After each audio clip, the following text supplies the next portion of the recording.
Matabang ka ba pala kapag may tensyon ng giyera?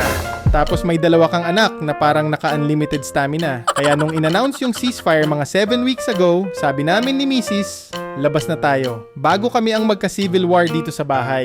Diretso kami sa Love Lake para mag-unwind, magpaaraw, at makahawak ulit ng grass. Kasi ilang araw din kaming bahay, remote work, online grocery lang ang routine. Honestly, medyo nakaka-overthink din pag gabi nun. Kada malakas na tunog, mapapasilip ka talaga sa bintana, tapos delivery rider lang pala. Pero safe kami dito sa UAE. Sobrang bilib kami sa Dubai at buong UAE.